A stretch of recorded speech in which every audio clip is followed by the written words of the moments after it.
Welcome back, everybody, to We Are TPM with myself back today. Kyle Teixeira back today with John Teixeira. What up? This week we are back to talk about cost concerns in property management. You know, we talked last week about why not do it yourself. This week we're going to dive into the cost concerns that come with that question. Mm-hmm. So if you have any questions or questions about cost or anything else, give us a call, 817-818-9039. If you have any questions or topics you'd like to hear us talk about here on this podcast or anything else, shoot us an email at showmethemoney@wearetpm.com, and let's get into it. Cost concerns. Is property management a cost concern for investors, John? Yeah, it's the biggest pain point we hear, right? When we talk about why don't people have a property manager and why do they do it themselves? And we talked a lot about that on our last podcast. And the first reason we get is cost, right? That's what people can't get behind is, if I can do this myself, why would I pay somebody 10% of my revenue, 12% of my revenue, 8%, whatever it is? Why would I pay them any percentage of my revenue to do something that I feel like I could do myself? And we talked a lot about the reasons why not to do it yourself last week, so now we're going to talk about what it actually costs you and why would you pay that money. Yeah, we'd pull some data. We'd like to back some of it up with some real-life data, real-life cost studies, right? Mm-hmm. So just to start it off, the initial question is fees, right?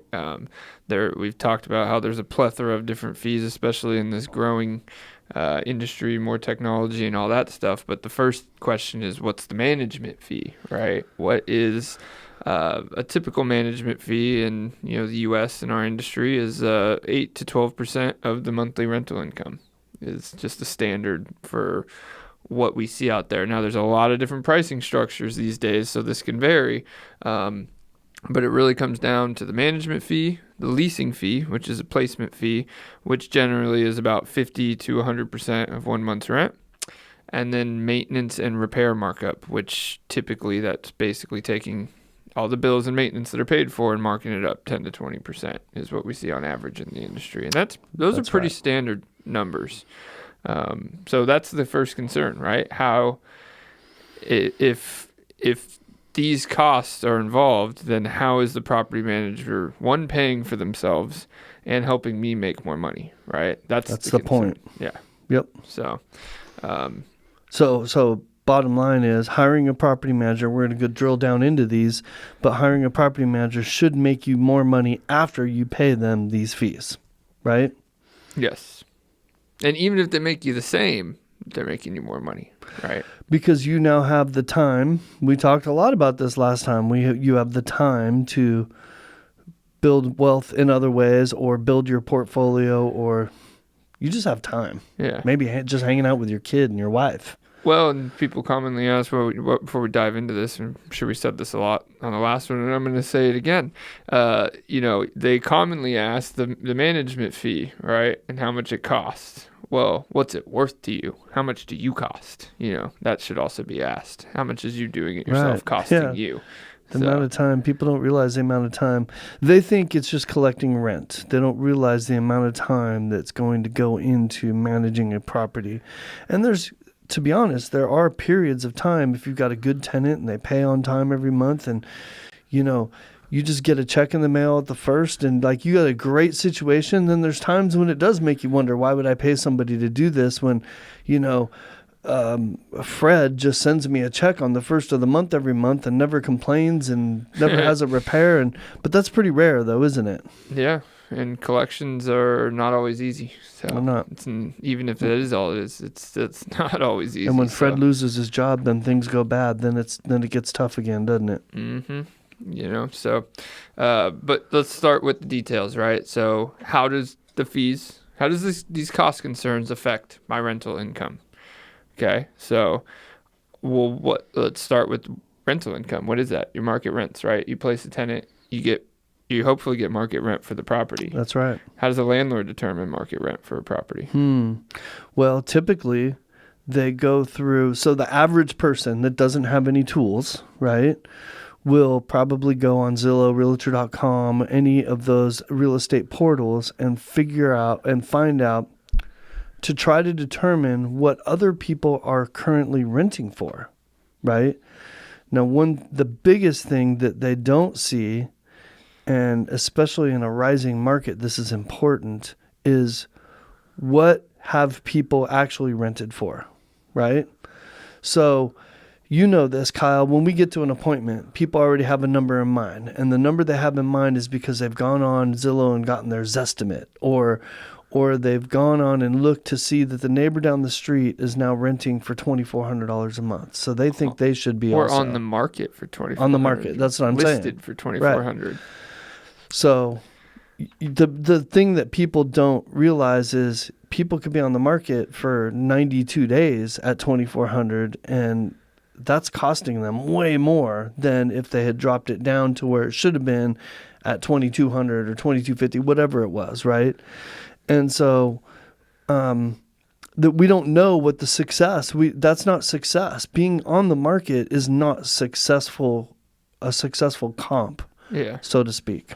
Yeah, so it comes down to marketing expertise, right, and tenant screening, and this all plays into the long-term cost of this cost consideration. So in market rent analysis, just taken from the data the studies we went through have shown that professional managers often secure higher rents compared to self-managing simply due to their expertise in marketing and tenant strategy. So that is just a higher rent statistic. We're not even taking vacancy or time to close on that tenant. And then according to Buildium, which is they have a plethora of data of this because Buildium is a management system that a big platform. Yeah, they're a big platform that property managers use. Professionally managed properties earn up to 10% more in rental income compared to those managed by landlords themselves. So there's the first data point of if on average you're getting 10% more and you're taking 10% as the fee, you've paid there's yourself step one in rent. to paying yourself, right? We won't get into the mathematics of 10% up versus 10% off, but it's about there. So, and then occupancy rates. So this is where we were talking about how long it sits on the market, how long tenants stay, and good paying tenants stay. So, and the data also shows for this that professional managers usually they maintain higher occupant rates, which directly impacts overall rental income. And this is the difference between that tenant staying for 1 year every time or staying for 2 years every time, right? So data says they're more likely to stay and renew with property managers than individual landlords. Well, that's right. That is another stat. This particular one that you're referring to right now actually comes from NARPM, which is an association that we are heavily involved with. Members of National Association of Residential Property Managers. Oh, yes, we're members. And they are actually saying that the vacancy rate is 4 to 5% for managed properties versus 7 to 8% for self-managed properties. So what that means is that difference of 3% basically, right, means that the number of days my property is vacant is going to be a lot smaller than for a self-managed property. Then that's because we have systems in place, we have the staff in place to get it done quicker, we've got the know-how and expertise and all the things that we have. When you said that's like a 3% difference, I mean that's 365 days in the year. That's like 11 days difference, That's vacancy huge. time. So prorated amount, depending on the price of the property, that can be a lot. Cost of vacancy, episode 37. Yeah, you could, these things all tie together, but this is what you have to consider with costs, and we're just trying to back it up here with data because this is really how depending on these things get considered. Yeah, and this occupancy time ties directly with what we just talked about with the market rent analysis, right? With trying to get the highest rent you can. There's a balance between doing that and making sure that you have low vacancy rate days, right? Because you're spending money both ways, right? And people have a tendency to focus on the rental rate when actually the vacancy rate is what's costing them the most money. Mm-hmm. So yes, you do want the highest rents you can possibly get, and we just talked about how property managers do that for you, but you also even more importantly, want your vacancy days as short as you can possibly get them. If you can get it to 0 and still get a great tenant that you like in there, that's the best case scenario. Well, and you're right. It is a balance because you don't want to jump on a bad tenant. Exactly. So that's why it is a balance. But there's also a bias, I'd say. Landlords without Are we not supposed to have in this biases? market consideration of the rate, things that can cause this to not rent or to have high vacancy can be biased. It could be you could be comparing it to another property that has something you didn't even notice, right? Or like it's on a corner lot, it's on a cul-de-sac, it's on these things. Those things matter, don't they? Add value. Yep. And to a lot of landlords that don't have expertise in real estate, they'll just be like, well, it's in my neighborhood. It's the same. It's in my neighborhood. Same floor plan. It's in my neighborhood. It's like, well, yeah, but there's about 17 trees on your property, which they think, oh yeah, that's shade. No, that's maintenance. Tenants see that as maintenance, right? Yeah. So there's just things they don't always think about. So, but you want to dive in some deeper ones? Yep, let's go for it. All right, cost benefit analysis. So this is adding in not just the costs and the math we just went through, management fees versus the added revenue. This is like evictions, right? These are things that can cost you severely, and a professional property manager can be a benefit in. So you can completely mitigate the chance of having an eviction, right? Well, you can, and that's a different podcast, isn't it? Okay, you can do things to try to mitigate it. I was setting you up for a big no there, but okay, you're sorry. right. We do have we have actually done an episode where you can combine tools to where, yes, you do mitigate that almost completely. But okay, let's start over. No, Kyle. No. I set myself up there, I guess. So just like anything else, right? Like because they do it every day, professional managers are more inept at handling the legal issues, the things that lead to legal issues, and efficiently dealing with these legal issues and evictions, so which can cost landlords significantly, and we see that a lot. Before I even get into the data, from my personal experience, the amount of back rent in just months, let's not do money, in months, when I'm in eviction court, there is usually it's eye-opening, isn't it? Somewhat equal number of like landlords or lawyers or property managers. I'll put them in the same category because the lawyers are just there to present what the property managers did, right?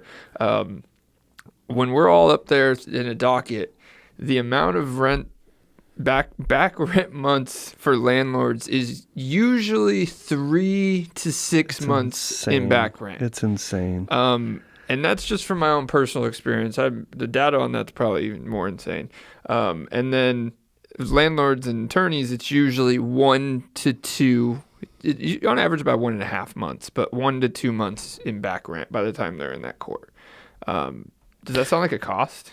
Yeah, it's a huge cost. It's enormous.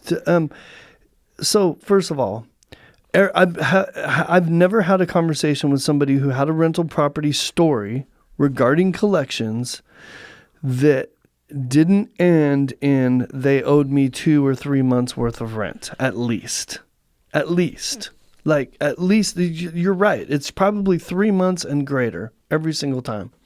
And I've talked to people about this, have never even thought of it this way, but there's psychological reasons of why that can actually make it a snowball and make it so where you actually don't get paid. Because priority, rent should be one of your highest priorities in your expenses, right? But what do you need to live in a house? When you rent a property, you need utilities. You need electricity, you need internet, you need water, right?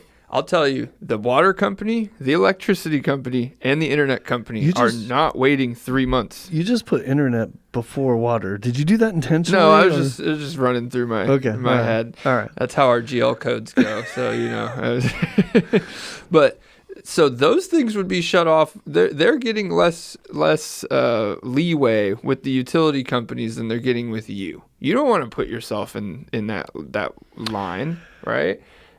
Because then on month 2, if they know they can go 3 months with you or 4 months with you, they're paying the utilities first. Are we going through the psychology of a tenant? And yeah. It's that piece that where if you're in court in a month and a half, they paid you before they paid the electric bill, right? Well, no, you're right, and what you just said is spot on. I wasn't making fun of you. It's you're exactly right. It's part of what we do as property managers. It's part of our collection process, and sometimes we call that training our tenants, right? It's training them in our systems so that they can appropriately put that rent in the right spot, like you were saying, right? Like put it before all the other stuff, because it is more important. I was getting in the psychology of just everybody, right? Because what I just said is, property managers are in there after a month and a half, and on average, and the landlords are in there 3.5 months on average, right? That's everybody looking at the property managers like they're heartless. You're the more heartless person. It's like, no. We know how this story ends. You're in court after 3 months because that snowball effect in the back, behind the scenes, you allowed to happen. So, well, the bottom line is we're only out a month's worth of rent, and that person's out 3 months worth of rent. Yeah. Period. That's why. Because nobody's getting paid at that point. So let's jump back into the data. So eviction costs. The American Apartment Owners Association estimated that evictions cost landlords between $3,500 and $10,000. And property management significantly helps mitigate these costs through better tenant screening first on the front end and legal expertise for efficiency on the back end. Common question I get from other realtors that don't know better. Hey, John, do you have a good eviction attorney that you use?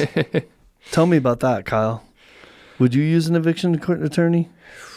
Would I? I know we have because we've been forced to at some point. Depends what level this question is. No. Just in general.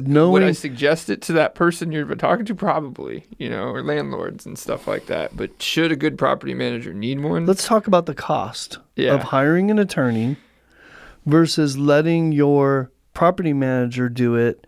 I don't know about all property managers, but it's part of our service, right? We don't charge our clients anything extra to go through this process. It's part of what we do in managing our properties.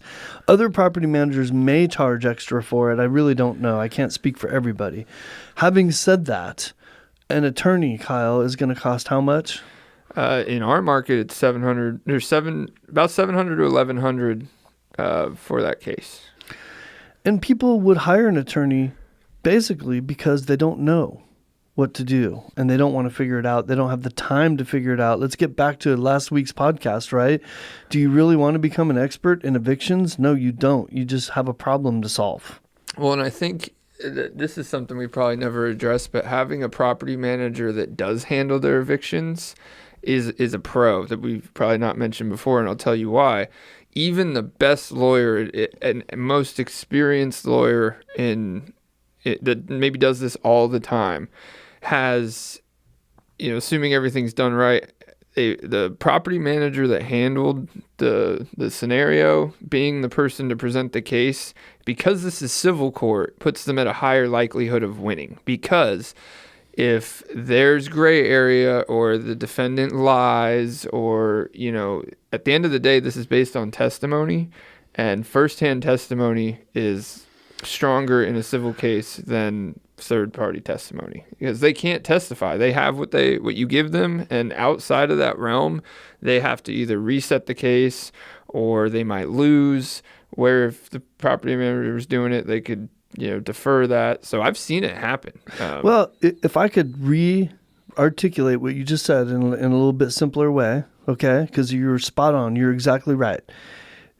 That judge knows that's their courtroom and they know all the rules. Mm-hmm. So the people coming into the courtroom have varying degrees of, let's call it expertise about the rules of why they're there and what to do when they're there and how they're supposed to perform during that case.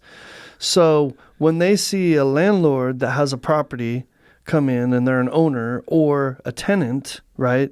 That judge knows and has a perception that those people don't have very much information or knowledge about what they're supposed to be presenting or why they're there, right? But when they see an attorney and a property manager, especially one that they see in the courtroom on a regular basis and they know that they know what they're doing, they have a perception that these people have performed the duties leading up to that moment that they needed to perform because they understand the process much better than the other people I described, right? So because of that, all the things you just described happen. The judge may have to dig into that tenant's testimony or that self-managed owner's testimony more, and because they know that they don't understand the steps leading up to it as much. Well, there may be steps that, the defendant may bring something up like, I didn't get this notice or something like that, and now the judge needs firsthand testimony from the plaintiff. Now the attorney has to go get the property manager. I've seen that. I've seen a judge say you got to come back in a week with the person who delivered this notice. So I also want to disclose that what we're talking about here and the advice to make sure the property manager does it themselves is pretty specific to where we're at, Tarrant County and Texas specifically, just because our property code laws are very business friendly for you to do this. There may be other places where I wouldn't make that suggestion, right? I'd be like, yeah, get an attorney.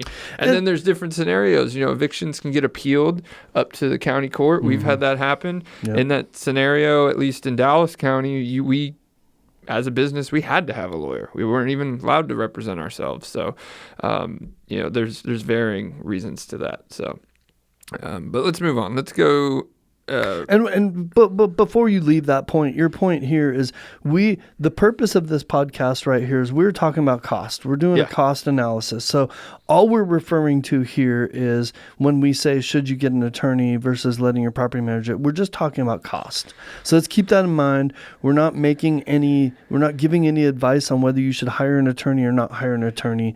That's a decision you can make separately. We're merely comparing the cost of hiring an attorney versus letting a great property manager do it for you. Because at the end of the day, it's when things go bad, how bad do they go, right? Because we talk a lot about vacancy cost, turnover cost, eviction cost, maintenance cost.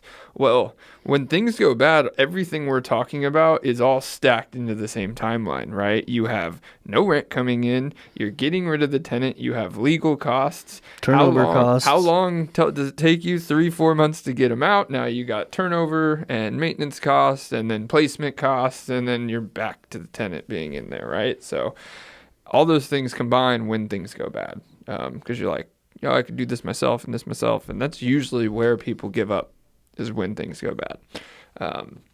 So maintenance efficiency, which is kind of the next step in that process, is this is just the nature of doing a lot of business. Oftentimes, professional managers have established relationships with contractors, leading to more efficient and cost-effective maintenance. In the heat of summer in Texas, our HVAC contractors will always put us first, right?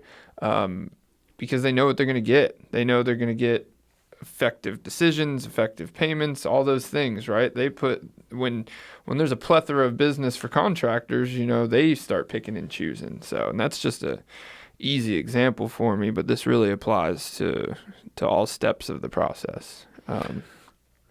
Yeah, I tell people all the time. I mean, you're going to save a ton of money just by having great maintenance that is there for you in a timely manner, that have a fair price, not always the cheapest price, right? But at a fair price. And you should be getting, like good property manager should be getting, quote unquote, let's call it bulk pricing. As a matter of fact, I think I saw that. Or non-retail right, pricing. Like a wholesale type of price, right? They know that they're getting tons of business from us.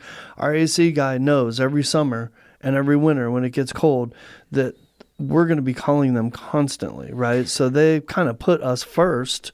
Yeah, and if I have 100 tickets with them, but your property only has one, you still get the benefit of that wholesale pricing and that use, right? That's right. People think that doesn't matter, even if it's the same price. Well, you got the benefit we got responsiveness. We got them there the same day. We got it replaced within 2-3 days, and that leads to the tenant relationship being more happy. That tells them that when the worst can happen, and in our market, in a tenant's mind, the worst that can happen is their AC for their whole house going out in the heat of a Texas summer. Yep. That is the worst thing that could happen, right? I mean, that that commonly happens in horror stories here that leads to them moving out at the end of the lease. Okay, so compound that with worst case scenario, given that example, right? So worst case scenario is you don't have a contractor like that you trust, and you open up. We don't open up Yellow Pages anymore, do we, Steve? We open up Google. So you go on Google and you find a local AC contractor, and they come out and they say, well, your unit is 15 years old and needs to be replaced, and it's going to cost, $15,000. That's worst case scenario, right? And the reality is it may have been a $75 capacitor, but you don't know any better, right? And that $75 capacitor might cost you $175 with the service fee, and that's what happens most of the time with our contractor, when in reality, or with a lot of these other people, they're gonna use that, and then to follow up with that, our contractor's not going to charge us $15,000 for a new unit when it does need one, right? Well, and the worst part is the self-managing landlord is way too often using home warranties. You can go to the episodes to hear us just we have a past episode on that too. Because that timeline's like 2-3 weeks at best, and you're not going to have a happy tenant after that. Let's read this data off. Is that what you're go trying for to quote? it? Quote this. It's really well quoted. The cost savings and maintenance efficiency. A survey by the Institute of Real Estate Management, the IREM, found that professional property managers can reduce maintenance costs by 10 to 15% solely due to their network of trusted contractors and bulk purchasing power. You just nutshelled and articulated everything we said in the past 4 minutes. Yeah, and we're not just speaking in here, one we're sentence. Trying to back it up a little bit. Yep. So let's dive deeper. These are some actual surveys and reports that have been done to kind of outline or check the data on what we're talking about. So Buildium did a property management industry report in 2023. So this is recent data. This report highlights that the properties managed by professionals generally have higher tenant satisfaction and retention rates, which then lead to more stable rental income. So can I tell you about, while we're in the middle of this, because this correlates really well with a conversation I had with a client recently, okay? And I think we may have talked about this in the past podcast, but one of the things I like to do, that we like to do, is when it comes to renewal time, we do regular inspections of our homes, right? And out of those inspections, we kind of like to create a little punch list of items that need to be repaired in order to keep the home maintained. Sometimes repairs are negligence of a tenant, right? And they may get charged or have to wait for that repair. And sometimes it's just normal wear and tear on the home. The sun's beating down on the exterior of the home, and it needs to be painted or whatever it is, right? And so through this inspection that we do, we're able to ascertain that and kind of create a little punch list of items that just need to be fixed. Part of the reason why I do that, and I've had a conversation with the owners, like, hey, how come every time I have a renewal, I've got this punch list of items that comes through? Like, well, this is exactly what you just described in this report by Buildium is exactly the reason why we do that. Because we now have tenants that are going to stay longer because they think you care enough to keep their home maintained in a reasonable fashion, nothing unreasonable, right? And that makes them want to stay longer than they would normally, because normally they feel like their landlord doesn't care about them. They only care about dollars and rents. And so do you want to turn over? Do you want a tenant to stay for 7 years versus 2.5 years? Of course you do. And this is part of the things you do. Things at a smaller sample size, and a lot of times if they're considering renewal and these things get them to stay, well, if they don't renew, they're moving out, and now you got vacancy and you have turnover costs. And if you have to do those exact same things because they didn't renew that were on that punch list, you still have the cost of vacancy and you know leasing what? fees and then there's also, we didn't even bring up here, renewal fees that some property managers charge. We don't charge that. We're sending you a punch list that helps your property versus just charging you for signing a contract with a tenant I already charged you for. So, so let's follow that up. So there's also the NARPM State of Property Management Industry Report, and to separate these, we know what these are. Buildium is a property management system, so they're just using back-end data for these reports. NARPM is an association of actual property managers based on the property managers' data. So the report provided insights into the average fees charged by property managers and the benefits that they offer in terms of higher yields and lower vacancy rates. So there's some investor words right there: higher rental yields and lower vacancy rates. That's how you summarize everything pretty much we talk about in this whole episode, but really on this podcast is yields, which are over time, right? Higher yields, lower vacancies. Mm-hmm. And every investor, when they're having a vacancy, they're having a headache too. So, higher happiness. Okay, so the last part, we want to talk about data. We'll speak about a case study, right? I wish I could have got a case study from the Texas market, but we have one from the Seattle market, because they're a lot more open with their data than Texas is. We'll just go over this. So in Seattle, professionally managed properties saw a 12% higher rental income compared to self-managed properties over a 2-year period, primarily due to optimized marketing and tenant retention strategies. And if it was primarily due to tenant retention strategies, is one of the biggest points, and they only did this over 2 years, I'd be surprised to see what this was over a longer time horizon, like 5 to 10 years. Yeah, and I'm curious whether this is the Seattle area, if this is the city of Seattle. Yeah. Okay. Interesting. I feel like you could probably, renting is renting, no matter where it is, right? Yeah.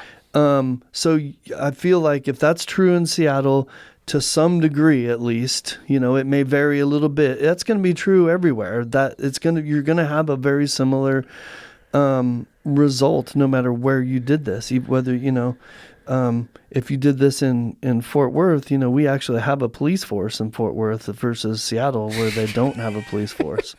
So I feel like people will pay higher rent in Fort Worth than they will in Seattle, maybe. That's my attempt to be funny. Sorry.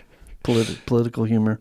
Yeah, well, I'm going to skip past the political humor and just get into how this is all about weighing cost concerns, right? And one of the ones that jump out at me is if you're weighing increased rental income, reduced vacancy, and maintenance cost, you're also probably considering your property, right? And not to shoot professionally managed in the foot versus non. If you have a distressed property, everything we just talked about should tell you that the numbers of these numbers get even better, because you're going to have more maintenance, you're likely going to have more turnover, you're likely going to have a harder time renting it, and you're likely going to pay the property manager less to do all those things. Mm-hmm. So it just makes more sense. Now, I'm not saying on the higher end of that you don't need one either, because we just talked about the reasons you do, but it's more so towards the lower end. You definitely should, and it's worth the money. Yep. So, we jumped into this episode wanting to back up some of this with data, but really dive into the cost concerns. Now we're going to talk in this way about more of the pain points in the weeks to come. Yeah, I look forward to it. This is really good, Kyle. This is the biggest pain point that people have is cost. What does it cost me? We just gave everybody data to show them from reputable sources why property managers actually will make you more money, right? The cost is inconsequential to the amount of money they'll make you and save you. And that's what we've been saying all along, right? Just to articulate it and sum it up, and that's how you sum it up. But it's nice to have some data that actually proves it. Yeah, if you want to look these up yourself. There are public reports. NARPM State of Property Management Industry Report of 2023, Buildium Property Management Industry Report. They did a lot of work on these in a year that was 2023. There's a lot going on in the industry, a lot of technology coming up. We also quoted American Apartment Owners Association, by the way, and we quoted the Institute of Real Estate Management. Yeah. Well, and I will also bring up before we end this, and we'll probably do another episode on this, that there are because of the technology industry we are in and the plethora of new products that come out in all these various industries, especially property management, there's things that a property manager can get you access to these days that you just can't get as a landlord, right?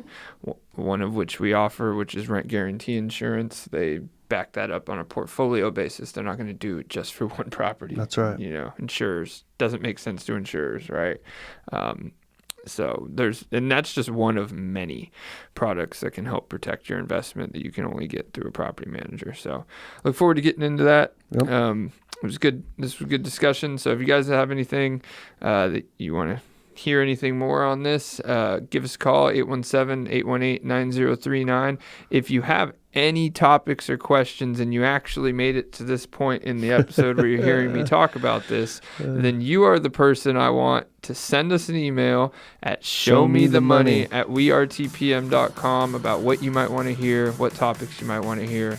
And that's it for John and Kyle. We are out. Good job.